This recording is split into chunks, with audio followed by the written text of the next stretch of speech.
Hello students, welcome back to biology tutorial. I am doctor Ankit Jain और हम पढ़ रहे हैं एनसीईआरटी बायोलॉजी 11th क्लास का सेकंड चैप्टर। तो 11th क्लास का हमारा सेकंड चैप्टर है बायोलॉजिकल क्लासिफिकेशन। आज हम इस चैप्टर का सेकंड पार्ट डिस्कस करने वाले हैं। हम फर्स्ट पार्ट पर एक वीडियो ऑलरेडी बना चुके हैं जो कि चैनल पर अवेलेबल है। अगर आपने वो वीडियो नहीं देखा है तो आप चैनल को सब्सक्राइब करें और जाकर के उस वीडियो को जरूर देखें। उसमें हमने 2 किंगडम क्लासिफिकेशन, 5 किंगडम क्लासिफिकेशन और किंगडम मोनेरा को डिटेल में डिस्कस किया है, जिसके आगे से हम चैप्टर को कंटिन्यू करेंगे आज के वीडियो के अंदर। तो फर्स्ट पार्ट में किंगडम मोनेरा को अच्छे से पढ़ने के बाद हमारे पास इस चैप्टर में बचते हैं kingdom protista, kingdom fungi, kingdom Plantae, kingdom animalia और इसके अलावा वायरस, वायरोइड्स और लाइकेन। आज के वीडियो में हम डिटेल में पढ़ने वाले हैं kingdom protista and kingdom fungi और रिमेनिंग पार्ट के लिए हम एक सेपरेट वीडियो बनाएंगे। स्टार्ट करते हैं किंगडम प्रोटिस्टा। सभी यूनिसेल्युलर यूकैरियोट्स को किंगडम प्रोटिस्टा के अंदर रखा जाता है, यानी कि ऐसे सभी यूकैरियोटिक ऑर्गेनिज्म जिनकी बॉडी एक सिंगल सेल से बनी होती है, उन सभी को हम किंगडम प्रोटिस्टा में इंक्लूड करते हैं। किंगडम प्रोटिस्टा की बाउंड्रीज बहुत ज़्यादा डिस्टिंक्ट या बहुत ज़्यादा क्लियर नहीं है। इसको हम एक एग्जाम्पल से समझते हैं। फॉर एग्जाम्पल हम बात करें क्लेमाइडोमोनास या क्लोरेला, तो कुछ बायोलॉजिस्ट इनको प्रोटिस्टा कंसीडर करते हैं क्योंकि ये यूनिसेल्युलर यूकैरियोटिक ऑर्गेनिज्म हैं। वहीं दूसरी ओर कुछ बायोलॉजिस्ट क्लेमाइडोमोनास और क्लोरेला को प्लांट कंसीडर करते हैं क्योंकि ये फोटोसिंथेटिक होते हैं और इनके अंदर सेल्यूलोजिक सेल वॉल प्रेजेंट होती है। एनीवेज, इस चैप्टर में हम किंगडम प्रोटिस्टा के अंदर पढ़ने वाले हैं क्राइसोफाइट्स, डाइनोफ्लेजिलेट्स, यूग्लिनोइड्स, स्लाइम मोल्ड्स और प्रोटोजोन्स। किंगडम प्रोटिस्टा के मेंबर्स मोस्टली एक्वेटिक हैबिटेट में प्रेजेंट होते हैं और ये किंगडम बाकी के किंगडम्स यानी कि प्लांटी, एनिमेलिया और फंजाई के बीच में कनेक्टिंग लिंक का काम करता है। अगर हम सभी किंगडम्स के बीच में फाइलोजेनेटिक रिलेशनशिप को देखें तो हम ये कहेंगे जो मोस्ट प्रिमिटिव किंगडम है वो है मोनेरा। मोनेरा से इवोल्व हुए प्रोटिस्टा और प्रोटिस्टा से ही इवोल्व हुए प्लांटी, एनिमेलिया और फंजाई, यानी कि प्लांटी, एनिमेलिया और फंजाई तीनों किंगडम्स का इवोल्यूशन जो है वो एक ही किंगडम से हुआ है और वो है प्रोटिस्टा। इस तरह से हम कह सकते हैं कि प्रोटिस्टा किंगडम जो है ये किंगडम प्लांटी, किंगडम एनिमेलिया और किंगडम फंजाई को आपस में लिंक करता है और किंगडम प्रोटिस्टा के मेंबर्स जो हैं वो इन किंगडम्स के बीच में कनेक्टिंग लिंक का काम करते हैं। आपने एक फेमस एग्जाम्पल कभी सुना होगा, यूग्लिना। यूग्लिना एक प्रोटिस्टा है जिसको हम कहते हैं connecting link between plants and animals. Kingdom protista में यूकैरियोट्स को इंक्लूड किया गया है और इसलिए इनकी सेल्स के अंदर वेल डिफाइंड न्यूक्लियस और मेम्ब्रेन बाउंड सेल ऑर्गेनेल्स जैसे mitochondria, Golgi body, endoplasmic reticulum etcetera present होते हैं। और जो मोटाइल फॉर्म्स हैं, जो मूवमेंट करने वाले प्रोटिस्टा हैं, उनके अंदर फ्लैजिला या फिर सिलिया प्रेजेंट होते हैं। और प्रोटिस्टा के रिप्रोडक्शन की अगर हम बात करें तो इनमें एसेक्सुअल और सेक्सुअल दोनों तरह का रिप्रोडक्शन होता है। सेक्सुअल रिप्रोडक्शंस में सेल्स का फ्यूजन होता है जिससे कि जाइगोट का फॉर्मेशन होता है। किंगडम प्रोटिस्टा का फर्स्ट ग्रुप स्टार्ट करते हैं क्राइसोफाइट्स। इस ग्रुप के अंदर हम इंक्लूड करते हैं डाइटम्स और गोल्डन एल्गी। गोल्डन एल्गी को ही डेस्मिड्स भी कहा जाता है। इस ग्रुप के मेंबर फ्रेश वाटर या मैराइन वाटर में मिलते हैं, यानी कि ये एक्वेटिक होते हैं और ये मेंबर्स माइक्रोस्कोपिक होते हैं और पैसिवली फ्लोट करते हैं। इनके अंदर एक्टिव स्विमिंग प्रेजेंट नहीं होती है, ये वाटर करंट के साथ में ऑटोमेटिकली फ्लोट करते हैं और इस तरह के ऑर्गेनिज्म्स को कहा जाता है प्लैंक्टोन्स। ज्यादातर क्राइसोफाइट्स जो हैं ये फोटोसिंथेटिक होते हैं, यानी कि फोटोसिंथेसिस करके अपना फूड खुद प्रिपेयर करते हैं। डाइटम्स के अंदर सेल वॉल प्रेजेंट होती है। इनकी cell wall 2 thin overlapping shells में डिवाइड होती है जो सोप केस की तरह एक दूसरे में फिट होते हैं और इनकी सेल वॉल 2 पार्ट्स में डिवाइड होती है, इसीलिए इनका नाम रखा गया है डाइटम्स।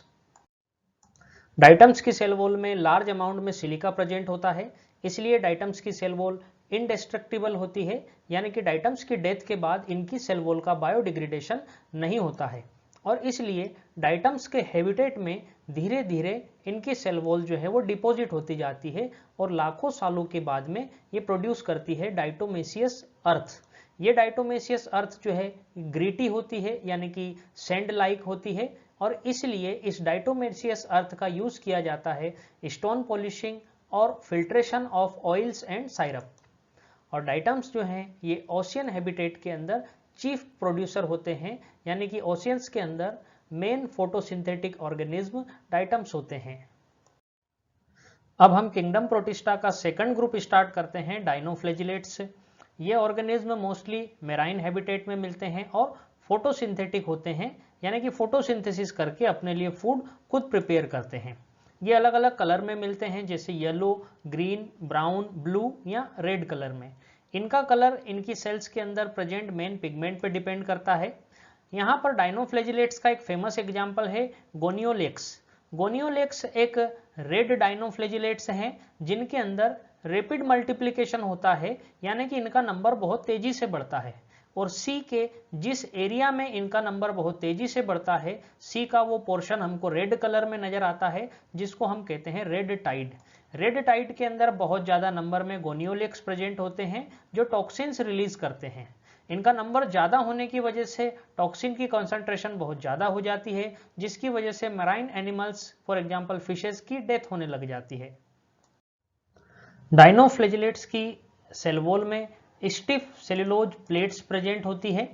सेल वॉल के अंदर प्लेट्स का डिपोजिशन इस तरह से होता है कि इनकी सेल वॉल जो है वो हमको दो पार्ट्स में डिवाइडेड नजर आती है, और सेल वॉल के दो पार्ट्स में डिवाइड होने से वॉल प्लेट्स के बीच में हमको एक फरो या एक खांच नजर आती है।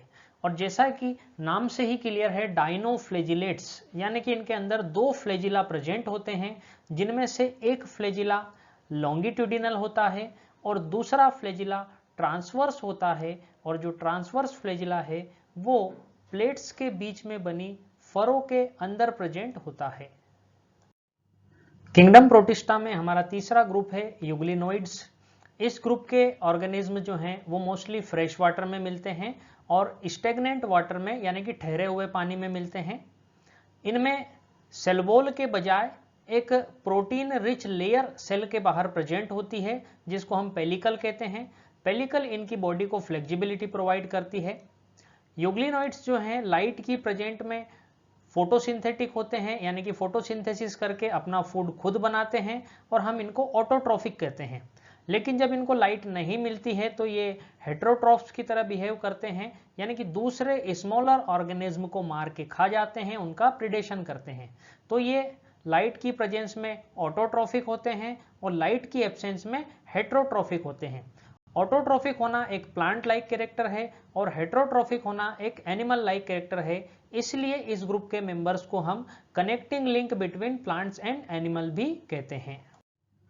यूग्लिनोइड्स में दो फ्लैजिला प्रेजेंट होते हैं, जिनमें से एक लॉन्ग फ्लैजिला होता है और एक शॉर्ट फ्लैजिला होता है। यूग्लिनोइड्स के पिगमेंट्स जो हैं ये हायर प्लांट्स के पिगमेंट के आइडेंटिकल होते हैं, यानी कि बिल्कुल उसी तरह के पिगमेंट यूग्लिनोइड्स के अंदर प्रेजेंट होते हैं जिस तरह के फोटोसिंथेटिक पिगमेंट हायर प्लांट्स में प्रेजेंट होते हैं। यूग्लिनोइड्स के अंदर फेमस एग्जाम्पल है यूग्लिना। किंगडम प्रोटिस्टा में हमारा नेक्स्ट ग्रुप है स्लाइम मोल्ड्स। ये सेप्रोफाइटिक होते हैं, यानी कि डेड और डिकेइंग ऑर्गेनिक मैटर से न्यूट्रिशन लेते हैं। ये सड़ी गली पत्तियों और टहनियों पर रहते हैं, उन्हीं के साथ में मूवमेंट करते हैं और उनके डेड ऑर्गेनिक मैटर को खा करके न्यूट्रिशन गेन करते हैं। फेवरेबल कंडीशंस में स्लाइम मोल्ड्स के अंदर रैपिड मल्टीप्लिकेशन होता है और ये सेल्स के एग्रीगेट्स बनाते हैं, सेल एग्रीगेशंस बनाते हैं, जिनको हम कहते हैं प्लाज्मोडियम। ये प्लाज्मोडियम कई फीट तक ग्रो कर सकते हैं। यहाँ पर हमको कंफ्यूज नहीं होना है। एक प्लाज्मोडियम हम जानते हैं प्रोटोजोआ का एग्जाम्पल होता है, जिसकी वजह से मलेरिया डिजीज होती है, और यहाँ पर हम स्लाइम मोल्ड्स के अंदर सेल्स के एग्रीगेशन को भी कहते हैं प्लाज्मोडियम। अनफेवरेबल कंडीशंस आने पर प्लाज्मोडियम डिफरेंशिएट हो जाता है और फ्रूटिंग बॉडीज बनाता है। इन फ्रूटिंग बॉडीज की टिप्स पर स्पोर्स का फॉर्मेशन होता है। इन स्पोर्स के अंदर वॉल्स प्रेजेंट होती है। ये स्पोर्स एक्सट्रीमली रेसिस्टेंट स्ट्रक्चर्स होते हैं जो अनफेवरेबल कंडीशंस या एडवर्स कंडीशन में कई सालों तक सरवाइव कर सकते हैं, और एयर करंट्स के साथ इन स्पोर्स का डिस्पर्शन होता है, जिससे ये उड़ करके एक जगह से दूसरी जगह पे जाते हैं और फेवरेबल कंडीशंस मिलने पर ये जर्मिनेट होते हैं और जर्मिनेट होकर के ग्रो कर करके नए स्लाइम मोल्ड्स बनाते हैं। किंगडम प्रोटिस्टा में हमारा लास्ट ग्रुप है प्रोटोजोन्स। ये हेट्रोट्रोप्स होते हैं, यानी कि फोटोसिंथेसिस नहीं कर सकते, अपना फूड खुद प्रिपेयर नहीं कर सकते। या तो ये दूसरे ऑर्गेनिज्म को मार के खाते हैं, यानी कि प्रेडेटर्स होते हैं, या फिर ये दूसरे प्लांट्स और एनिमल्स की बॉडी पर डिपेंड करते हैं, यानी कि पैरासाइट्स होते हैं। प्रोटोजोन्स को हायर एनिमल्स के प्रिमिटिव रिलेटिव्स माना जाता है।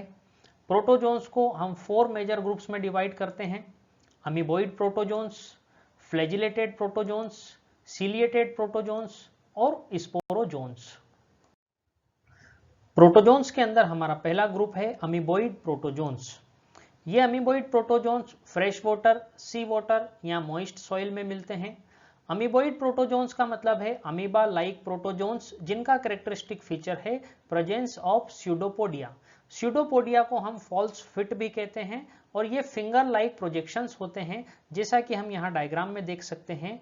ये फिंगर लाइक प्रोजेक्शंस, इनको कहा जाता है स्यूडोपोडिया। ये स्यूडोपोडिया ऑर्गेनिज्म को मूवमेंट में हेल्प करते हैं और साथ ही साथ फूड कैप्चर या किसी प्रे को, किसी शिकार को पकड़ने में भी हेल्प करते हैं। अमीबा के एग्जाम्पल से हम इस डायग्राम में देख सकते हैं, ये एक फूड पार्टिकल है और ये अमीबा है। ये अमीबा स्यूडोपोडिया का फॉर्मेशन करके अपने शिकार को या फूड पार्टिकल्स को चारों तरफ से घेर लेता है और फिर उसको अल्टीमेटली अपनी बॉडी के अंदर ले लेता है। अमीबोइड प्रोटोजोन्स में जो मेराइन फॉर्म्स हैं, यानी कि जो समुद्र में रहने वाले ऑर्गेनिज्म हैं, उनके अंदर सिलिका शेल प्रेजेंट होते हैं और कुछ अमीबोइड प्रोटोजोन्स जो हैं वो पैरासाइटिक होते हैं, for example ant amoeba.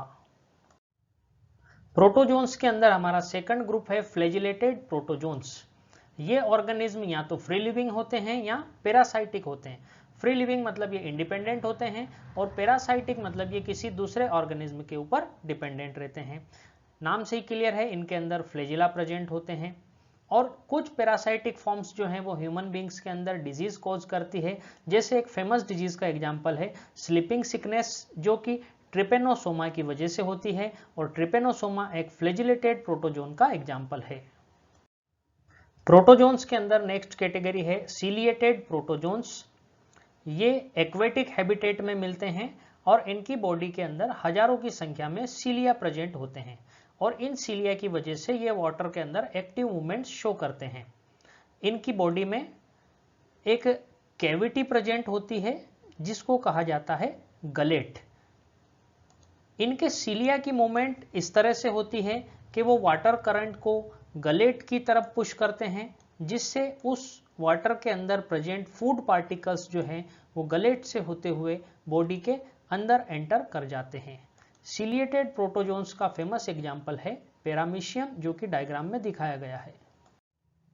Protozoans के अंदर हमारा लास्ट ग्रुप है स्पोरोजोन्स। इनकी लाइफ साइकिल में एक स्पोर लाइक स्टेज प्रेजेंट होती है, जो कि इनकी इन्फेक्शियस स्टेज होती है। स्पोरोजोन्स का सबसे फेमस एग्जाम्पल है प्लाज्मोडियम, जिसको हम मलेरिया पैरासाइट भी कहते हैं, जिसकी वजह से ह्यूमन बींग्स के अंदर मलेरिया डिजीज होती है और मलेरिया डिजीज ह्यूमन पॉपुलेशन को सिग्निफिकेंटली इफेक्ट करती है। स्टूडेंट्स, हमने किंगडम मोनेरा और किंगडम प्रोटिस्टा को कंप्लीट कर लिया है। अब हम पढ़ने वाले हैं किंगडम फंजाई। ये किंगडम स्टूडेंट्स को थोड़ा सा टफ लगता है, कंफ्यूजिंग लगता है। पढ़ने के बाद भी स्टूडेंट्स को इस पर्टिकुलर टॉपिक के अंदर कई सारे डाउट्स रह जाते हैं, लेकिन इस वीडियो में हम कोशिश करेंगे कि हर एक चीज़ को हम पूरी डिटेल में पढ़ेंगे और ये वीडियो कंप्लीट होने के बाद आपको किंगडम फंजाई में किसी तरह का कोई डाउट नहीं रहेगा। तो किंगडम फंजाई के जो मेंबर्स हैं सभी के सभी हेट्रोट्रोफिक होते हैं, यानी कि इनमें फोटोसिंथेसिस पूरी तरह से एब्सेंट होता है और ये अपने फूड के लिए दूसरे ऑर्गेनिज्म के ऊपर डिपेंड रहते हैं। किंगडम फंजाई के अंदर मॉर्फोलॉजी और हैबिटेट के बेसिस पे बहुत ज़्यादा डाइवर्सिटी प्रेजेंट होती है। मॉर्फोलॉजी का मतलब है इनका एक्सटर्नल अपीयरेंस, इनके शेप, साइज, स्ट्रक्चर्स बहुत ज़्यादा वेरी करते हैं, बहुत ज़्यादा अलग अलग शेप, साइज, स्ट्रक्चर में फंगस प्रेजेंट होती है। और हैबिटेट की बात करें तो उन जगह की हम बात कर रहे हैं जहां पर फंजाई प्रेजेंट होती है वो भी बहुत ज़्यादा वेरी करती है। कुछ एग्जाम्पल से हम इसको समझते हैं, जैसे मॉइस्ट ब्रेड और रोटन फ्रूट्स। ब्रेड और सड़े हुए फ्रूट्स के ऊपर हमको जो फंगस नजर आती है वो किंगडम फंजाई का एग्जाम्पल है। इसके अलावा जो कॉमन मशरूम्स हैं, जो एडिबल मशरूम्स हैं जिनको आजकल खाया जाता है, जो कि बहुत ज़्यादा ट्रेंड में है, मशरूम पिज्ज़ा, मशरूम सैंडविचेस और मशरूम की आजकल सब्जी वगैरह भी बनने लगी है। तो वो मशरूम और उसके अलावा जो टोड स्टूल हैं जिनको हम कहते हैं कॉमनली कुकुरमुत्ता, ये सभी एग्जाम्पल्स हैं किंगडम फंजाई के। और इसके अलावा जो मस्टर्ड प्लांट्स की लीव्स के ऊपर हमको व्हाइट स्पॉट्स नजर आते हैं वो भी एक पैरासाइटिक फंगस के कारण होते हैं। तो हम देख सकते हैं कि फंगस जो है वो वैरायटी ऑफ हैबिटेट्स में प्रेजेंट होते हैं और इनके शेप, साइज, स्ट्रक्चर भी बहुत ज्यादा अलग अलग हो सकते हैं। किंगडम फंजाई के कुछ मेंबर्स यूनिसेल्युलर होते हैं। For example yeast. यीस्ट का यूज किया जाता है ब्रेड मेकिंग में यानी कि बेकरी में, और बियर मेकिंग में यानी कि वाइन इंडस्ट्री में भी इसको यूज किया जाता है। स्टूडेंट्स, यहाँ हमने कहा यूनिसेल्युलर फंजाई, और ये जो सिंगल सेल है वो एक यूकैरियोटिक सेल है, और यूनिसेल्युलर यूकैरियोट्स के लिए हमने एक सेपरेट किंगडम बना रखा है प्रोटिस्टा। तो सेल्युलर ऑर्गेनाइजेशन के बेसिस पे यीस्ट को प्रोटिस्टा में होना चाहिए, लेकिन फिर भी हमने इनको किंगडम फंजाई के अंदर रखा है on the basis of similarity of life cycle. इनका लाइफ साइकिल जो है वो किंगडम फंजाई के साथ सिमिलरिटी शो करता है, इसलिए यीस्ट को हम किंगडम फंजाई के अंदर पढ़ते हैं। किंगडम फंजाई के कुछ मेंबर्स प्लांट्स और एनिमल्स में पैरासाइट की फॉर्म में रहते हैं और उनके अंदर डिजीज कोज करते हैं। यहाँ पर एक फेमस एग्जाम्पल है पक्सिनिया, और ये पक्सिनिया जो है ये वीट के अंदर वीट रस्ट डिजीज कोज करता है। कुछ फंगस ऐसे हैं जिनसे हमको एंटीबायोटिक्स मिलती हैं। For example Penicillium. पेनिसिलियम एक फंजाई है जिससे हमको पेनिसिलिन एंटीबायोटिक मिलती है। इस तरह से हम कह सकते हैं कि किंगडम फंजाई के जो मेंबर्स हैं वो कॉस्मोपॉलिटन है। कॉस्मोपॉलिटन है इसका मतलब वो दुनिया में सभी जगह पाए जाते हैं। ये एयर में मिलते हैं, वाटर में मिलते हैं, सॉइल में मिलते हैं, इवन प्लांट्स और एनिमल्स पर भी किंगडम फंजाई के मेंबर्स प्रेजेंट होते हैं। किंगडम फंजाई के जो मेंबर्स हैं या जो फंगस है वो वार्म और ह्यूमिड प्लेसेस में ग्रो करना प्रेफर करते हैं। इसीलिए आपने देखा होगा ज्यादातर चीजों के पैकेट्स पे लिखा होता है keep in A cool and dry place. Warm और ह्यूमिड का अपोजिट हो जाएगा कूल एंड ड्राई। अगर हम वार्म और ह्यूमिड प्लेस पे उनको रखेंगे तो उन पे फंगस या बैक्टीरिया भी ग्रो कर सकते हैं, और इसीलिए हम खाने पीने की चीजों को रेफ्रिजरेटर में रखते हैं जिससे उनको कूल और ड्राई प्लेस अवेलेबल होता है जिस पर फंगस, बैक्टीरिया या दूसरे जर्म्स ग्रो नहीं कर सकते हैं। स्टूडेंट्स, फंगस की जो बॉडी होती है वो फिलामेंटस होती है। यहाँ पर एक्सेप्शन है यीस्ट, क्योंकि हमने देखा था यीस्ट एक यूनिसेल्युलर फंजाई है। तो यीस्ट को छोड़ करके बाकी के सभी फंजाई जो हैं उनकी बॉडी फिलामेंटस होती है, यानी कि थ्रेड लाइक होती है, जैसा कि हम यहाँ डायग्राम में देख सकते हैं। फंगल बॉडी के एक सिंगल थ्रेड को कहा जाता है हाइफा, जैसा कि ये एक थ्रेड है या ये एक थ्रेड है, तो इन थ्रेड्स को हम कहते हैं हाइफा, और हाइफा का प्लूरल होता है हाइफी, यानी कि जब हम एक से ज्यादा थ्रेड्स की बात करते हैं तो उसको कहते हैं हाइफी। और जो कंप्लीट फंगल बॉडी है यानी कि सभी हाइफी को मिला करके हम कहते हैं माइसीलियम। तो फिर से समझेंगे, जो एंटायर फंगल बॉडी है यानी कि नेटवर्क ऑफ हाइफी है उसको हम कहते हैं माइसीलियम। यहाँ पर जो थ्रेड्स हैं बहुत सारे थ्रेड्स हैं, प्लूरल फॉर्म में हम इनको कहते हैं हाइफी, और एक सिंगल थ्रेड को हम कहते हैं हाइफा। फिर से समझेंगे, सिंगल थ्रेड को हाइफा, प्लूरल फॉर्म में हम कहेंगे हाइफी, और सभी हाइफी को मिला करके तो हाइफी का जो नेटवर्क बनता है यानी कि फंगस की जो कंप्लीट बॉडी बनती है उसको कहा जाता है माइसीलियम। तो स्टूडेंट्स, फंगस के हाइफी दो तरह के होते हैं। पहला कहलाता है सिनोसाइटिक हाइफी, या इसी को कहा जाता है एसेप्टेट हाइफी, जो हम डायग्राम में नीचे वाला डायग्राम देख रहे हैं, इसको कहा जाता है सिनोसाइटिक हाइफी या एसेप्टेट हाइफी। इसमें एक सिंगल साइटोप्लाज्म होता है जिसके अंदर बहुत सारे न्यूक्लियस प्रेजेंट होते हैं, तो हम कह सकते हैं मल्टी न्यूक्लिएटेड साइटोप्लाज्म।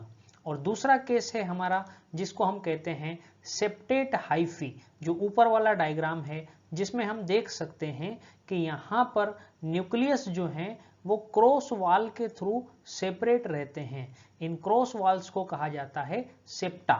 सेप्टा का सिंगुलर होता है सेप्टम। एक सिंगल क्रॉस वॉल को हम कहते हैं सेप्टम, और जब हम बहुत सारी क्रॉस वॉल्स की बात करते हैं तो उनको कहते हैं सेप्टा। तो यहाँ ऊपर वाले डायग्राम में हम देख सकते हैं कि जो हाइफी है उसके अंदर क्रॉस वॉल्स प्रेजेंट है, यानी कि सेप्टा प्रेजेंट है, तो इसको कहा जाता है सेप्टेट हाइफी। और नीचे वाले डायग्राम में हम देख सकते हैं यहाँ पर हाइफी के अंदर क्रॉस वॉल्स या सेप्टा एब्सेंट है। इस तरह के हाइफी को कहा जाता है सिनोसाइटिक हाइफी, या इसी को कहा जाता है एसेप्टेट हाइफी। फंजाई की सेल वॉल काइटिन और पॉलीसेकेराइड्स से मिलकर बनती है। मोड ऑफ न्यूट्रिशन की अगर हम बात करें तो ज्यादातर फंगस जो होते हैं वो सेप्रोफाइट्स होते हैं। इसका मतलब है ये अपना न्यूट्रिशन डेड और डिकेइंग ऑर्गेनिक मैटर से लेते हैं। फंगस डेड ऑर्गेनिक मैटर का डाइजेशन करते हैं, उसको सड़ा देते हैं, गला देते हैं, और फिर सोल्यूबल ऑर्गेनिक मैटर को एब्जॉर्ब करते हैं। इसलिए फंगस को हम कहते हैं सेप्रोफाइट, और इस तरह का मोड ऑफ न्यूट्रिशन कहलाता है सेप्रोफाइटिक। तो हम कह सकते हैं ज्यादातर फंजाई जो हैं वो सेप्रोफाइट्स होते हैं। हालांकि कुछ फंगस जो हैं वो प्लांट्स और एनिमल्स के ऊपर पैरासाइट की फॉर्म में रहते हैं, यानी कि लिविंग प्लांट्स और एनिमल्स से भी अपना न्यूट्रिशन लेते हैं। तो हमने देखा फंगस सेप्रोफाइट्स भी हो सकते हैं और पैरासाइट्स भी हो सकते हैं। इसके अलावा कुछ फंजाई जो हैं वो सिम्बायोटिक रिलेशनशिप में भी रहते हैं। सिम्बायोटिक रिलेशनशिप में रहने वाले फंगस को हम सिम्बायोन्ट्स कहते हैं। और सिम्बायोटिक रिलेशनशिप का मतलब है जिसमें रिलेशनशिप में रहने वाले दोनों पार्टनर्स एक दूसरे को बेनिफिट पहुंचाते हैं। सिम्बायोटिक रिलेशनशिप के दो एग्जाम्पल हैं, लाइकेंस और माइकोराइजा। लाइकेंस के अंदर फंजाई का रिलेशनशिप एल्गी के साथ होता है, और माइकोराइजा में फंजाई का रिलेशनशिप हायर प्लांट्स की रूट्स के साथ होता है। पहले हम लाइकेंस की बात करते हैं।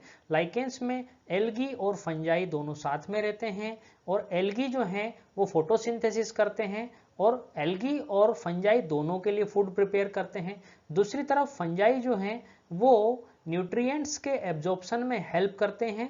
ये न्यूट्रिएंट्स फंजाई और एल्गी दोनों के लिए यूजफुल होते हैं। इसी तरह से माइकोराइजा की अगर हम बात करें तो हायर प्लांट्स की रूट्स जो हैं वो फंजाई को फूड और शेल्टर प्रोवाइड करती है, और दूसरी तरफ फंजाई जो है वो न्यूट्रिएंट्स के एब्जॉर्प्शन में प्लांट की हेल्प करता है। तो हमने देखा फंजाई जो हैं वो सेप्रोफाइट्स हो सकते हैं, पैरासाइट्स हो सकते हैं, या सिम्बायोन्ट्स भी हो सकते हैं।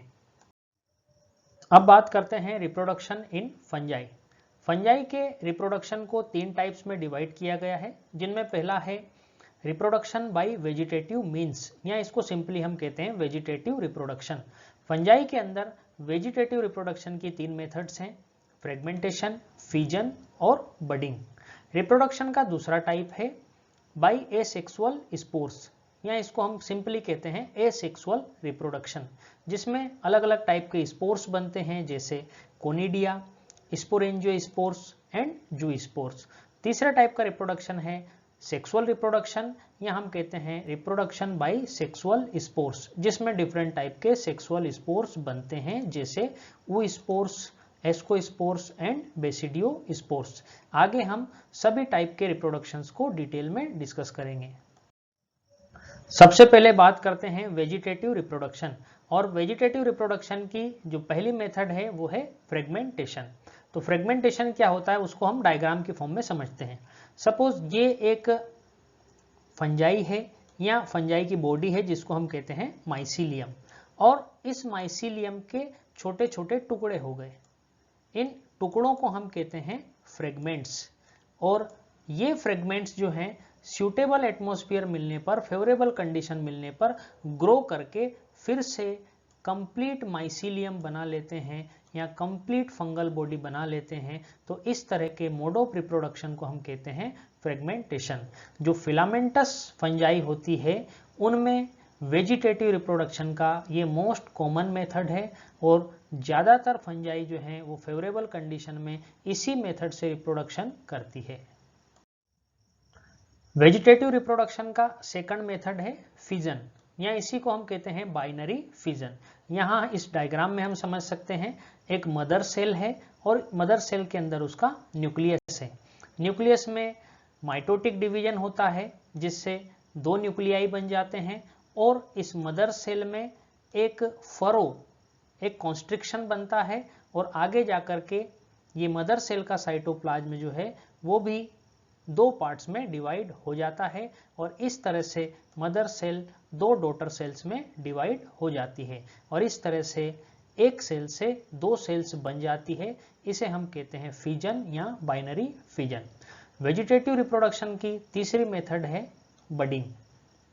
बडिंग में हम देख सकते हैं ये एक मदर सेल है, और इस मदर सेल की सरफेस पे एक बल्जिंग बनती है, एक आउटग्रोथ बनती है। इस बल्जिंग या इस आउटग्रोथ को कहा जाता है बड, और मदर सेल का न्यूक्लियस डिवाइड होकर के नया न्यूक्लियस बनाता है। एक न्यूक्लियस मदर सेल के अंदर रह जाता है, और नया न्यूक्लियस जो है वो बड के अंदर चला जाता है। अल्टीमेटली बड मदर सेल से सेपरेट होकर के एक नई सेल बना लेती है। इस पूरी प्रोसेस को कहा जाता है बडिंग। फिजन और बडिंग के through asexual reproduction generally unicellular fungi के अंदर होता है, यानी कि यीस्ट के अंदर होता है। तो फिजन और बडिंग दोनों हमें यीस्ट के अंदर देखने को मिलेंगी। इनके अलावा ज़्यादातर फंजाई फिलामेंटस होती हैं जिनमें वेजिटेटिव रिप्रोडक्शन फ्रेगमेंटेशन के थ्रू होता है। अब अगर हम बात करें फिजन और बडिंग में क्या डिफरेंस है, तो हम देख सकते हैं फिजन में मदर सेल जो है वो 2 डॉटर सेल्स में डिवाइड हो जाती है, और इस तरह से डॉटर सेल्स बनने के बाद मदर सेल का कोई एग्जिस्टेंस नहीं रहता है। लेकिन बडिंग में हम देख सकते हैं कि मदर सेल जो है वो एक बड बनाती है, लेकिन उसके बाद भी मदर सेल जो है वो इंटैक्ट रहती है, जो कि बाद में और भी बहुत सारी बर्ड्स बना सकती है। वेजिटेटिव रिप्रोडक्शन के बाद अब हम बात करते हैं एसेक्सुअल रिप्रोडक्शन, या हम कहेंगे रिप्रोडक्शन बाय एसेक्सुअल स्पोर्स। तो डिफरेंट टाइप के एसेक्सुअल स्पोर्स बनते हैं, जैसे कोनिडिया, स्पोरेंजियोस्पोर्स एंड जूस्पोर्स। सबसे पहले कोनिडिया को समझते हैं। इसके लिए हम फर्स्ट वाले डायग्राम को देखेंगे। तो यहाँ हम देख सकते हैं कि माइसीलियम का एक हाइफा है जिसके ऊपर कोनिडिया बनने वाले हैं। तो माइसीलियम का वो हाइफा जो कोनिडिया प्रोड्यूस करने वाला है, उस हाइफा को हम कहते हैं कोनिडियोफोर। इस कोनिडियोफोर के ऊपर ये स्पोर लाइक स्ट्रक्चर्स बनती हैं जिनको कहा जाता है कोनिडिया। और ये जो कोनिडिया बनते हैं ये किसी स्ट्रक्चर के अंदर नहीं बनते, बल्कि बाहर नेकेड फॉर्म में बनते हैं। इस तरह के फॉर्मेशन को हम कहते हैं एक्सोजीनस। तो ये पॉइंट ध्यान रखना, कोनिडिया का फॉर्मेशन जो है वो एक्सोजीनस होता है, और फिर ये जो कोनिडिया है फेवरेबल कंडीशन मिलने पर जर्मिनेट होकर के नए माइसीलियम या नए फंजाई बनाते हैं। अब हम दूसरा टाइप समझते हैं स्पोरेंजियोस्पोर्स। अगेन माइसीलियम का वो हाइफा जिस पर स्पोरेंजियम बनने वाली है उसको हम कहते हैं स्पोरेंजियोफोर। तो ये वो हाइफा है जिसके ऊपर स्पोरेंजियम बनती है, इसे कहा जाता है स्पोरेंजियोफोर। अब इसके ऊपर ये एक फ्लास्क शेप्ड स्ट्रक्चर बन गई है, बल्ब लाइक स्ट्रक्चर बन गई है, इसको कहा जाता है स्पोरेंजियम, जिसका प्लूरल होता है स्पोरेंजिया। सिंगल है तो हम इसको कहते हैं स्पोरेंजियम। स्पोरेंजियम के अंदर बहुत सारे छोटे छोटे स्पोर्स बनते हैं। इन स्पोर्स को कहा जाता है स्पोरेंजियोस्पोर्स। यहाँ हम देख सकते हैं ये स्पोर्स किसी स्ट्रक्चर के अंदर बनते हैं, यानी कि स्पोरेंजियोस्पोर्स का फॉर्मेशन एंडोजीनस होता है। समझना, कोनिडिया में हमने कहा था कोनिडिया का फॉर्मेशन एक्सोजीनस होता है और स्पोरेंजियोस्पोर्स का फॉर्मेशन एंडोजीनस होता है, यानी कि स्पोरेंजियम के अंदर होता है, किसी पर्टिकुलर स्ट्रक्चर के अंदर होता है। अब ये जो स्पोरेंजियो स्पोर्स बनते हैं, स्पोरेंजियम के मैच्योर होने पर स्पोरेंजियम रप्चर हो जाती है, फट जाती है, स्पोरेंजियो स्पोर्स रिलीज हो जाते हैं। ये स्पोर्स दो टाइप के होते हैं। अगर इनमें फ्लैजिला प्रेजेंट है और ये मोटाइल स्पोर्स हैं तो इनको कहा जाता है जू स्पोर्स, और अगर इनमें फ्लैजिला एब्सेंट है यानी कि अगर ये नॉन मोटाइल स्पोर्स होते हैं तो इनको कहा जाता है एप्लेनो स्पोर्स। जनरली जू स्पोर्स को सेपरेटली मेंशन किया जाता है और नॉन मोटाइल स्पोर्स या एप्लेनो स्पोर्स को ही कह दिया जाता है स्पोरेंजियो स्पोर्स। तो हमने देखा फंगस के अंदर एसेक्सुअल रिप्रोडक्शन डिफरेंट टाइप के एसेक्सुअल स्पोर्स फॉर्मेशन के थ्रू होता है, जिनमें से पहले टाइप के स्पोर्स हैं कोनिडिया, जिनका फॉर्मेशन एक्सोजिनसली होता है। दूसरे टाइप के स्पोर्स हैं स्पोरेंजियो स्पोर्स। स्पोरेंजियो स्पोर्स का फॉर्मेशन एंडोजिनसली होता है। स्पोरेंजियो स्पोर्स में अगर फ्लैजिला प्रेजेंट होते हैं तो इनको जू स्पोर्स कहा जाता है, और अगर इनमें फ्लैजिला एब्सेंट होते हैं तो इनको कहा जाता है एप्लेनो स्पोर्स। अब बात करते हैं फंजाई के सेक्सुअल रिप्रोडक्शन की। फंजाई के अंदर सेक्सुअल रिप्रोडक्शन डिफरेंट टाइप्स के सेक्सुअल स्पोर्स फॉर्मेशन के थ्रू होता है। ये स्पोर्स कहलाते हैं ऊ spores, ascospores and basidio spores. ये स्पोर्स स्पेशल स्ट्रक्चर्स के अंदर बनते हैं जिनको कहा जाता है फ्रूटिंग बॉडीज। ये स्पोर्स क्या हैं, किस तरह से बनते हैं, फ्रूटिंग बॉडीज क्या होती है, ये सब हम आगे समझेंगे। फंजाई का सेक्सुअल रिप्रोडक्शन समझने से पहले हम फंजाई के लाइफ साइकिल को देखते हैं। ये सपोज दो फंगल हाइफी हैं जो अपोजिट मेटिंग टाइप के हैं, या सिंपली हम इनको समझ लेते हैं मेल और फीमेल, जिनके बीच में सेक्सुअल रिप्रोडक्शन होना है। ये जो फंगल हाइफी है ये हैप्लॉइड हैं, यानी कि इनके अंदर सिंगल सेट ऑफ क्रोमोसोम है जिसको हम एन से रिप्रेजेंट करते हैं। तो ये एक हैप्लॉइड सेल है और ये दूसरे हाइफी की हैप्लॉइड सेल्स हैं। सबसे पहले इन दोनों सेल्स के साइटोप्लाज्म का फ्यूजन होता है। साइटोप्लाज्म के फ्यूजन को कहा जाता है प्लाज्मोगेमी। अभी हम देख सकते हैं इनका साइटोप्लाज्म फ्यूज हो गया है, लेकिन इनके न्यूक्लियस अभी सेपरेट हैं। लेकिन बहुत जल्दी ही इनके न्यूक्लियस आपस में फ्यूज हो जाते हैं।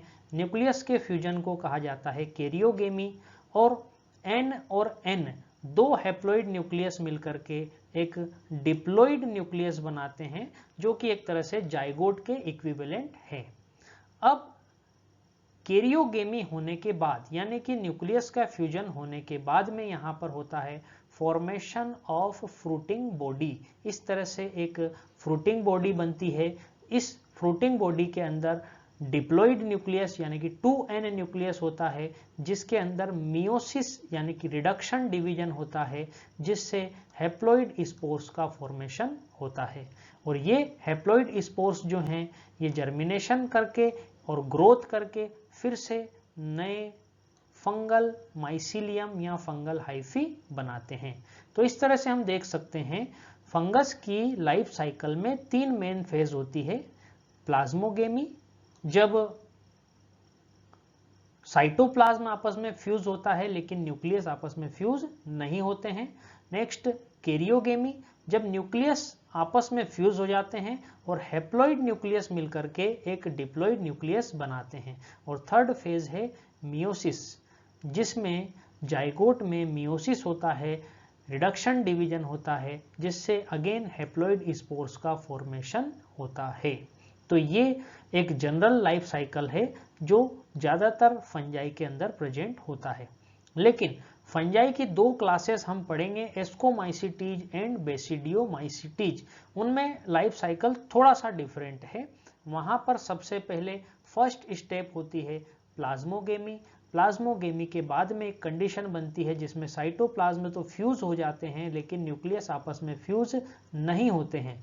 इस कंडीशन में हम कह सकते हैं कि एक ही सेल के अंदर 2 हैप्लॉइड न्यूक्लियस हैं। इस कंडीशन को n+n से रिप्रेजेंट किया जाता है, इस कंडीशन को कहा जाता है डाइकैरियोन। 2 न्यूक्लियस प्रेजेंट है इसलिए इसको कहा जाता है डाइकैरियोन, और इस फेज को कहा जाता है डाइकैरियोफेज। एस्कोमाइसिटीज और बेसिडियोमाइसिटीज में पहले एक डाइकैरियोन बनता है और कुछ टाइम के बाद में इसमें कैरियोगेमी हो जाती है और डिप्लॉइड न्यूक्लियस बन जाते हैं। बाकी की प्रोसेस सेम है। हमने डायग्राम की फॉर्म में फंजाई के सेक्सुअल साइकिल को समझ लिया है। अब उसकी डिफरेंट स्टेजेस को हम फिर से डिस्कस करते हैं। सबसे पहली स्टेज है जिसमें हमने देखा कि 2 गेमेट्स, वो चाहे मोटाइल हो चाहे नॉन मोटाइल्स, 2 गेमेट्स का प्रोटोप्लाज्म या उनका साइटोप्लाज्म आपस में फ्यूज होता है लेकिन न्यूक्लियस का फ्यूजन नहीं होता है। इस स्टेज को हम कहते हैं प्लाज्मोगेमी। बाद में दोनों के न्यूक्लियाई आपस में फ्यूज हो जाते हैं, इस स्टेज को हम कहते हैं कैरियोगेमी, जिससे डिप्लॉइड जाइगोट बनता है। और थर्ड स्टेज में इस डिप्लॉइड जाइगोट के अंदर मियोसिस होता है जिससे हैप्लॉइड स्पोर्स का फॉर्मेशन होता है। तो जब फंजाई में सेक्सुअल रिप्रोडक्शन होता है तो कंपेटिबल मेटिंग टाइप के 2 फंगल हाइफी पास पास आते हैं और फ्यूज हो जाते हैं। यहाँ कंपेटिबल मेटिंग टाइप का सिंपली मतलब आप ऐसा समझ सकते हो जिनमें सेक्सुअल रिप्रोडक्शन हो सकता है, या मेल फीमेल टाइप। तो ये हैप्लॉइड हाइफी होते हैं जो आपस में फ्यूज हो जाते हैं। हमने देखा था जो नॉर्मल लाइफ साइकिल है उसमें जनरली दोनों फंगल हाइफी के फ्यूजन से प्लाज्मोगेमी के साथ ही कैरियोगेमी भी हो जाती है जिससे डिप्लॉइड स्टेज बन जाती है। लेकिन हमने कहा था कुछ फंजाई जैसे एस्कोमाइसिटीज और बेसिडियोमाइसिटीज में प्लाज्मोगेमी के तुरंत बाद कैरियोगेमी नहीं होती है। इसकी वजह से कुछ टाइम के लिए उनमें एक इंटरमीडिएट स्टेज बनती है जिसमें सेल के अंदर 2 न्यूक्लियस प्रेजेंट होते हैं जिसे हम डाइकैरियोन कहते हैं, और इस फेज को डाइकैरियोफेज कहा जाता है जिसको हम n+n से रिप्रेजेंट करते हैं। लेकिन बाद में ये हैप्लॉइड न्यूक्लियस आपस में फ्यूज हो जाते हैं यानी कि कैरियोगेमी हो जाती है जिससे डिप्लॉइड स्टेज बन जाती है। इसके बाद में फ्रूटिंग बॉडी का फॉर्मेशन होता है जिसके अंदर रिडक्शन डिवीजन या मियोसिस होता है जिससे हैप्लॉइड स्पोर्स का फॉर्मेशन होता है। अब बात करते हैं हम classification of kingdom fungi. Kingdom fungi का क्लासिफिकेशन मेनली कुछ कैरेक्टर्स के बेसिस पे किया गया है, जिनमें से पहला है morphology of mycelium. Morphology of mycelium का मतलब है जो हमने देखा था माइसीलियम या तो एसेप्टेट होता है जिसको हमने सिनोसाइटिक भी कहा था, या फिर माइसीलियम जो है वो सेप्टेट होता है जिसमें क्रॉस वॉल या सेप्टा प्रेजेंट होते हैं। दूसरा हम बात करेंगे mode of spore formation. Sexual spores भी अलग अलग टाइप के होते हैं और एसेक्सुअल स्पोर्स भी अलग अलग टाइप के होते हैं। मेनली क्लासिफिकेशन में सेक्सुअल स्पोर फॉर्मेशन के मोड को यूज किया गया है जैसे oospore, basidiospore, ascospore etcetera. और इसी तरह से mode of formation of fruiting bodies, अलग अलग टाइप की फ्रूटिंग बॉडीज हम आगे जाके डिफरेंट क्लासेस में देखने वाले हैं। तो इन सभी कैरेक्टर्स के बेसिस पे हमने किंगडम फंजाई को 4 क्लासेस में डिवाइड किया है, जिनमें से पहली है phycomycetes, then ascomycetes, then basidiomycetes and deuteromycetes. Kingdom fungi के अंदर हमारी पहली क्लास है फाइकोमाइसिटीज। फाइकोमाइसिटीज के मेंबर्स ज्यादातर एक्वेटिक हैबिटेट्स में प्रेजेंट होते हैं। इसके अलावा ये मॉइस्ट और डैम्प प्लेसेस पे डिकेइंग वुड्स या सड़ी गली लकड़ियों पर भी प्रेजेंट होते हैं। कुछ मेंबर्स प्लांट्स के ऑब्लिगेट पैरासाइट्स होते हैं। ऑब्लिगेट पैरासाइट्स का मतलब है ऐसे पैरासाइट्स जो अपने स्पेसिफिक होस्ट की एब्सेंस में सर्वाइव नहीं कर सकते।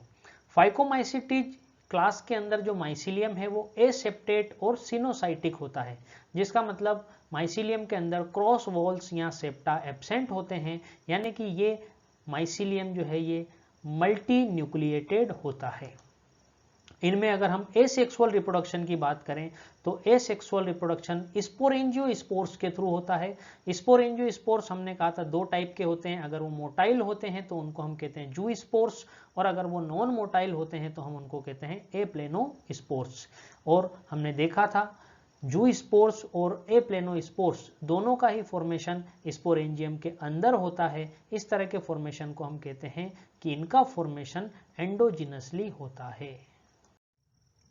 अब हम क्लास फाइकोमाइसीटीज के अंदर सेक्सुअल रिप्रोडक्शन की बात करते हैं। यहाँ पर सेक्सुअल रिप्रोडक्शन में गेमेट्स का फ्यूजन होता है। गेमेट्स के फ्यूजन से जो डिप्लॉइड स्टेज बनती है उसको जाइगोस्पोर कहा जाता है। यहाँ गेमेट्स के फ्यूजन में 3 अलग अलग पॉसिबिलिटीज हैं जिनको हम इस डायग्राम की फॉर्म में समझेंगे। यहाँ पर पहला केस है आइसोगेमी। आइसो का मतलब होता है सिमिलर, यानी कि fusion of similar types of gametes. इसमें 2 केस हैं। केस ए जिसमें हम देख सकते हैं दोनों गेमेट्स जो हैं उनका साइज सेम है और दोनों में फ्लैजिला प्रेजेंट हैं, यानी कि दोनों गेमेट्स सिमिलर साइज के हैं और दोनों मोटाइल हैं, तो आइडेंटिकल गेमेट्स का फ्यूजन हो रहा है।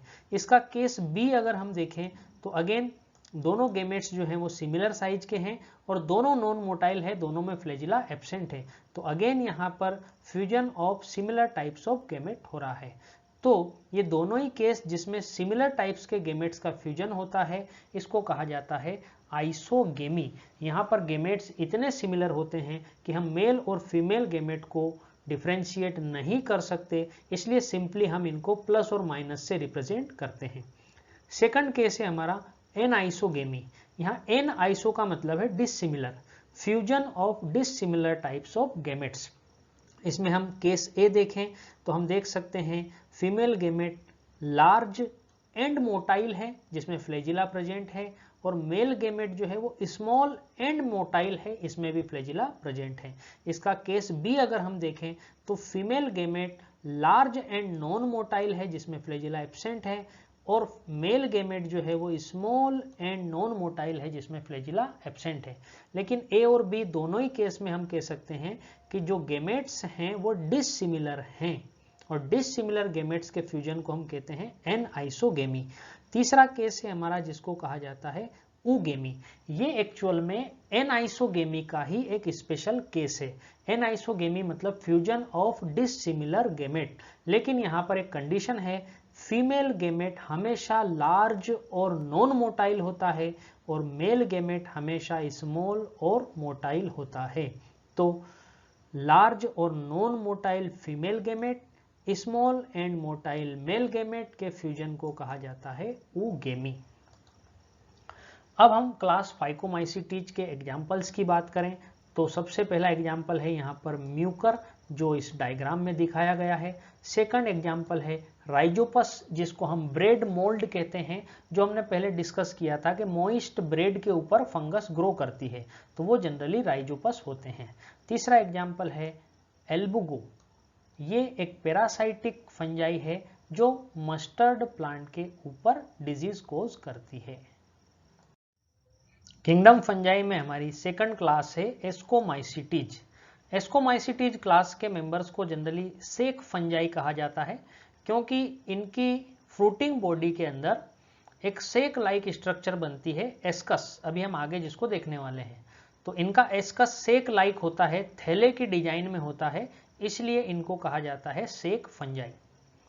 मोस्टली एस्कोमाइसीटीज के मेंबर्स मल्टीसेलुलर होते हैं, फॉर एग्जांपल पेनिसिलियम जिससे हमको पेनिसिलिन एंटीबायोटिक मिलती है, लेकिन रेयरली इसके कुछ एग्जांपल्स हैं जो यूनिसेलुलर भी होते हैं, फॉर एग्जांपल यीस्ट, और यीस्ट का साइंटिफिक नेम है सेकेरोमाइसीज।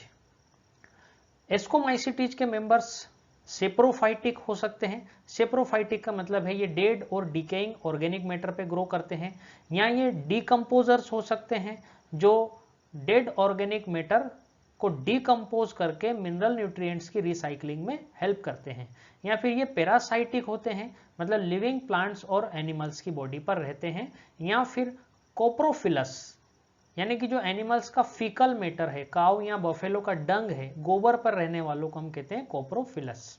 और इनका माइसिलियम ब्रांच्ड होता है और सेप्टेट होता है, जिनमें माइसिलियम के अंदर क्रॉस वॉल या सेप्टा प्रेजेंट होते हैं।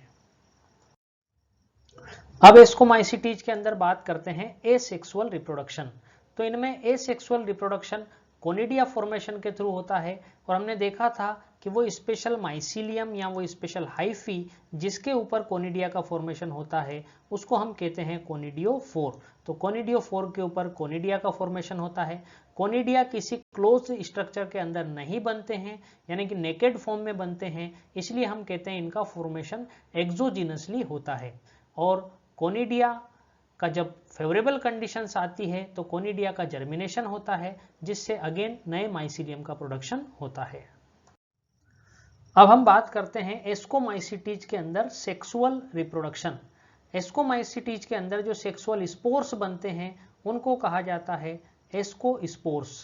एस्कोस्पोर्स का फॉर्मेशन एंडोजिनसली होता है, यानी कि किसी पर्टिकुलर स्ट्रक्चर के अंदर होता है। ये जो पर्टिकुलर स्ट्रक्चर है, इस स्ट्रक्चर को हम कहते हैं एस्कस, और प्लूरल फॉर्म में इसको कहा जाता है एसाई। ये स्ट्रक्चर सेक लाइक एक थैले की तरह होती है, इसीलिए हमने एस्कोमाइसीटीज को कहा था सेक फंजाई। तो ये हम देख सकते हैं एस्कस, प्लूरल फॉर्म में इनको कहा जाता है एसाई। ये जो एस्कस हैं या जो एसाई है, ये स्पेशल स्ट्रक्चर में अरेंज्ड होते हैं। इस स्पेशल स्ट्रक्चर को कहा जाता है फ्रूटिंग बॉडी, और एस्कोमाइसीटीज के अंदर फ्रूटिंग बॉडी को कहा जाता है एस्कोकार्प।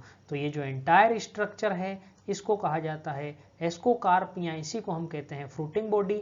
इसके अंदर प्रेजेंट होते हैं एसाई। एसाई प्लूरल फॉर्म है, जिसमें से एक सिंगल स्ट्रक्चर को हम कहते हैं एस्कस, और एस्कस के अंदर प्रेजेंट होते हैं एस्कोस्पोर्स, जो कि एस्कोमाइसीटीज के सेक्सुअल स्पोर्स होते हैं। अब बात करते हैं एग्जाम्पल्स ऑफ क्लास एस्कोमाइसीटीज। तो इसके कुछ फेमस एग्जाम्पल्स हैं, जैसे एस्परजिलस जो यहाँ डायग्राम में दिखाया गया है, इसके अलावा क्लेविसेप्स एंड न्यूरोस्पोरा। इनमें से न्यूरोस्पोरा को बायोकेमिकल और जेनेटिक रिसर्च वर्क में बहुत ज़्यादा यूज़ किया जाता है, इस पर बहुत सारे एक्सपेरिमेंट्स किए जाते हैं। इनके अलावा कुछ एग्जाम्पल्स हैं जैसे मोरेल्स और ट्रफेल्स, जो कि एडिबल फंजाई होते हैं जिनको खाया जाता है। किंगडम फंजाई में हमारी नेक्स्ट क्लास है बेसिडियोमाइसीटीज। बेसिडियोमाइसीटीज क्लास की कुछ कॉमन नॉन फॉर्म्स हैं, जैसे mushroom, bracket fungi and puff balls. ये जनरली सॉइल के अंदर ग्रो करते हैं। इसके अलावा लॉग्स एंड स्टम्प्स, यानी कि लकड़ी के टुकड़ों पर भी ये ग्रो करते हैं। कुछ मेंबर्स जो हैं वो लिविंग प्लांट्स के अंदर पैरासाइट की फॉर्म में रहते हैं, for example rust and smuts fungi. इनका माइसीलियम ब्रांच्ड और सेप्टेड होता है, यानी कि उसमें ब्रांचिंग होती है, और क्रॉस वॉल्स यानी कि सेप्टा प्रेजेंट होते हैं। एसेक्सुअल स्पोर्स इनमें जनरली एब्सेंट होते हैं। वेजिटेटिव रिप्रोडक्शन प्रेजेंट होता है, और वेजिटेटिव रिप्रोडक्शन जो है वो फ्रेगमेंटेशन के थ्रू होता है। अब बात करते हैं क्लास बेसिडियोमाइसीटीज के अंदर सेक्सुअल रिप्रोडक्शन। क्लास बेसिडियोमाइसीटीज में स्पेशल सेक्स ऑर्गन्स एब्सेंट होते हैं, लेकिन जो बॉडी की वेजिटेटिव सेल्स हैं या सोमेटिक सेल्स हैं उनके फ्यूजन से प्लाज्मोगेमी होती है।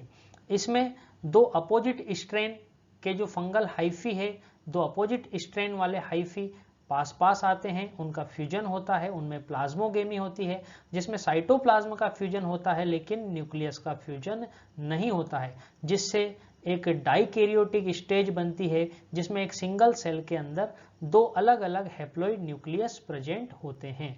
ये डाइकैरियोटिक स्टेज आगे जाके बेसिडियम का फॉर्मेशन करती है। ये जो बेसिडियम है, ये हमने जो क्लास एस्कोमाइसीटीज अभी पढ़ा था, क्लास एस्कोमाइसीटीज के अंदर हमने पढ़ा था एस्कस, जिसमें एस्कोस्पोर्स बने थे। तो जैसे एस्कोमाइसीटीज के अंदर एस्कस बनता है, वैसे बेसिडियोमाइसीटीज के अंदर बेसिडियम बनता है। इसी बेसिडियम के अंदर कैरियोगेमी होती है, यानी कि दोनों हैप्लॉइड न्यूक्लियस आपस में मिलकर डिप्लॉइड स्ट्रक्चर बनाते हैं। उस डिप्लॉइड स्ट्रक्चर के अंदर रिडक्शन डिवीजन यानी कि मियोसिस भी बेसिडियम के अंदर होता है, और इस मियोसिस से स्पोर्स बनते हैं जिनको कहा जाता है बेसिडियो स्पोर्स। जैसे हमने एस्कोमाइसीटीज के अंदर एस्कोस्पोर्स देखे थे, वैसे ही बेसिडियोमाइसीटीज के अंदर बेसिडियो स्पोर्स होते हैं। हालांकि एस्कोस्पोर्स का फॉर्मेशन एस्कस के अंदर एंडोजिनसली होता है, जबकि बेसिडियो स्पोर्स का फॉर्मेशन बेसिडियम के बाहर एक्सोजिनसली होता है, और बेसिडियम का जो प्लूरल फॉर्म है वो है बेसिडिया। सारे बेसिडिया अरेंज्ड होकर के फ्रूटिंग बॉडी बनाते हैं जिसको हम कहते हैं बेसिडियोकार्प। तो यहाँ हम डायग्राम में देखें तो ये क्लास बेसिडियोमाइसिटीज की फ्रूटिंग बॉडी है। इस फ्रूटिंग बॉडी को कहा जाता है बेसिडियोकार्प। इस बेसिडियोकार्प के अंदर प्रेजेंट होती है बेसिडियम, या प्लूरल फॉर्म में हम इनको कहते हैं बेसिडिया। और ये जो बेसिडियम है, इन बेसिडियम के बाहर की तरफ बनते हैं बेसिडियोस्पोर्स। तो हमने कहा था बेसिडियोस्पोर्स का फॉर्मेशन जो है वो एक्सोजिनसली होता है। अब बात करते हैं एग्जाम्पल्स ऑफ क्लास बेसिडियोमाइसिटीज। तो सबसे फेमस एग्जाम्पल है एगेरिकस, या जिसको हम मशरूम भी कहते हैं, जो यहाँ डायग्राम में शो किया गया है। इसके अलावा यूस्टिलेगो, जिनको हम स्मट फंजाई कहते हैं, और पक्सिनिया, जिनको कहते हैं रस्ट फंजाई। तो किंगडम फंजाई की फोर्थ और लास्ट क्लास है ड्यूटेरोमाइसिटीज। ड्यूटेरोमाइसिटीज के मेंबर्स को कहा जाता है इम्परफेक्ट फंजाई, क्योंकि इनके अंदर सेक्सुअल स्टेजेस नोन नहीं है। फंजाई का जो क्लासिफिकेशन है वो मेनली सेक्सुअल रिप्रोडक्शन के बेसिस पे किया गया है। अगर एस्कस बनता है तो एस्कोमाइसिटीज, बेसिडियम बनता है तो बेसिडियोमाइसिटीज। लेकिन ये जो फंजाई है इनमें सिर्फ और सिर्फ वेजिटेटिव फेज नोन है, इनकी कोई नॉन सेक्सुअल फेज नहीं है, इसलिए इनको कहा जाता है इम्परफेक्ट फंजाई। और जब इनकी सेक्सुअल फेज डिस्कवर हो जाएगी, जब हमें इनकी सेक्सुअल फेज पता चल जाएगी, तो उसके बेसिस पे हम इनको किसी भी ग्रुप में, यानी कि या तो फाइकोमाइसिटीज में, या एस्कोमाइसिटीज में, या बेसिडियोमाइसिटीज के अंदर रख देंगे। और इस बात की भी पॉसिबिलिटीज है कि हम एक ही फंजाई की सेक्सुअल फेज को अलग पढ़ रहे हो और उसकी एसेक्सुअल फेज को अलग पढ़ रहे हो सकता है कि एसेक्सुअल फेज को हम ड्यूटेरोमाइसिटीज कंसीडर कर रहे हैं और उसी की सेक्सुअल फेज को हम एस्कोमाइसिटीज या बेसिडियोमाइसिटीज के अंदर पढ़ रहे हो। यानी कि ये वो फंजाई हैं जिनके बारे में साइंटिस्ट बहुत ज्यादा श्योर नहीं हैं। तो अगर हम एक ही फंजाई की अलग अलग फेजेस को अलग अलग पढ़ रहे हैं, फॉर एग्जाम्पल हम उसकी सेक्सुअल फेज को एस्कोमाइसिटीज में पढ़ रहे हैं और उसकी एसेक्सुअल फेज को ड्यूटेरोमाइसिटीज में पढ़ रहे हैं, तो जब आगे और स्टडी होगी और हमको लिंकेज उसकी मिल जाएगी, जब हम ये कनेक्ट कर पाएंगे कि ये दोनों एक ही ऑर्गेनिज्म है, तो हम उसे ड्यूटेरोमाइसिटीज से हटा करके उस पर्टिकुलर क्लास में रखेंगे जिसको वो बिलोंग करता है। और ड्यूटेरोमाइसिटीज के ज़्यादातर मेंबर्स के साथ ऐसा होता भी है। कई सारी स्पीसीज हैं जिनको पहले ड्यूटेरोमाइसिटीज में पढ़ा जाता था, बाद में जब उनकी सेक्सुअल रिप्रोडक्शन या सेक्सुअल फेज नोन हुई तो उनको एस्कोमाइसिटीज या बेसिडियोमाइसिटीज के अंदर ट्रांसफर कर दिया गया। तो अब हम बात करें ड्यूटेरोमाइसिटीज के अंदर एसेक्सुअल रिप्रोडक्शन। तो इनके अंदर एसेक्सुअल रिप्रोडक्शन जो है वो कोनिडिया के थ्रू होता है। ड्यूटेरोमाइसिटीज के अंदर फंजाई का माइसीलियम जो है वो ब्रांच्ड और सेप्टेट होता है। कुछ मेंबर्स इसमें सेप्रोफाइट्स होते हैं, कुछ मेंबर्स पैरासाइटिक होते हैं, और ज़्यादातर मेंबर्स जो हैं वो डीकम्पोजर्स होते हैं। यानी कि जो लिटर होता है, जो कचरा होता है, जो सड़ी गली पत्तियां होती है, उनको डिकम्पोज करते हैं और मिनरल न्यूट्रिएंट्स की रिसाइकलिंग में हेल्प करते हैं। एग्जाम्पल्स की बात करें तो कुछ फेमस एग्जाम्पल है अल्टरनेरिया, कोलिटोट्राइकम एंड ट्राइकोडर्मा। तो स्टूडेंट्स, हमने किंगडम फंजाई की चारों क्लासेस को इंडिपेंडेंटली पढ़ लिया है, लेकिन अब चारों को हम कंपैरेटिव फॉर्म में इस टेबल की हेल्प से पढ़ेंगे, जिससे हमको चारों के डिफरेंसेस और जो सिमिलरिटीज हैं वो ज़्यादा अच्छे से समझ में आए। तो सबसे पहला कैरेक्टर हम ले रहे हैं फेमस नेम। फाइकोमाइसिटीज क्लास के फंजाई को कहा जाता है एल्गल फंजाई। एस्कोमाइसिटीज के फंजाई को कहा जाता है सेक फंजाई, क्योंकि इनका एस्कस जो है वो सेक लाइक होता है। और बेसिडियोमाइसिटीज के फंजाई को कहा जाता है क्लब फंजाई, क्योंकि इनका बेसिडियम जो है वो क्लब शेप होता है। और ड्यूटेरोमाइसिटीज के फंजाई को कहा जाता है इम्परफेक्ट फंजाई। सेकंड हम बात करते हैं इनकी कॉमन नॉन फॉर्म्स। फाइकोमाइसिटीज और एस्कोमाइसिटीज में कोई बहुत फेमस कॉमन नॉन फॉर्म्स नहीं है। बेसिडियोमाइसिटीज में जो कॉमन नॉन फॉर्म्स हैं वो है mushroom, bracket fungi and puff balls.